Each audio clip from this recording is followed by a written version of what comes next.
ಮಂಡ್ಯ ನಗರದಲ್ಲಿ ಡಿಸೆಂಬರ್ 20ರ ಶುಕ್ರವಾರ, 21ರ ಶನಿವಾರ ಮತ್ತು 22ರ ಭಾನುವಾರದಂದು ಜರುಗಲಿರುವ 87ನೇ ಅಖಿಲ ಭಾರತ ಕನ್ನಡ ಸಾಹಿತ್ಯ ಸಮ್ಮೇಳನಕ್ಕೆ ಆಗಮಿಸುವ ಸಾಹಿತ್ಯಾಸಕ್ತರ ಸ್ವಾಗತಕ್ಕೆ ಕೆಆರ್ಎಸ್ ಡ್ಯಾಂ ಮಾದರಿಯಲ್ಲಿ ಸಿದ್ಧಗೊಂಡಿರುವ ಮುಖ್ಯ ವೇದಿಕೆಯ ಮಹಾದ್ವಾರ ಇಂದು ಬೆಳಗ್ಗೆ 6:30 ಗಂಟೆಗೆ ಧ್ವಜಾರೋಹಣದ ಸಂದರ್ಭದಲ್ಲಿ ಸಮ್ಮೇಳನದ ಸರ್ವಾಧ್ಯಕ್ಷರಾದ ನಾಡೋಜ ಗೋರು ಚನ್ನಬಸಪ್ಪ ಹಾಗೂ ರಾಜ್ಯಾಧ್ಯಕ್ಷರಾದ ನಾಡೋಜ ಡಾಕ್ಟರ್ ಮಹೇಶ್ ಜೋಶಿ ಮತ್ತು ದಾವಣಗೆರೆ ಜಿಲ್ಲಾಧ್ಯಕ್ಷರಾದ ಬಿ ವಾಮದೇವಪ್ಪನವರು ಸಾಹಿತ್ಯ ಸಮ್ಮೇಳನದಲ್ಲಿ ಭಾಗವಹಿಸಲು ಹೊರಟಿರುವ ಎಲ್ಲ ಕನ್ನಡ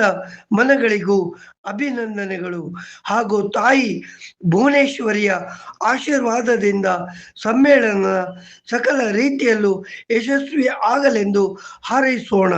ಕೃಪೆ ಕನ್ನಡ ಸಾಹಿತ್ಯ ಪರಿಷತ್ ತಂಡ, ದಾವಣಗೆರೆ. ನಿರೂಪಣೆ ವಿ ಲಲಿತ್ ಕುಮಾರ್ ಜೈನ್.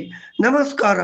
ಇದು ನಿಮ್ಮ GVH 63 ಅಪ್ಡೇಟ್ಸ್ ಚಾನೆಲ್.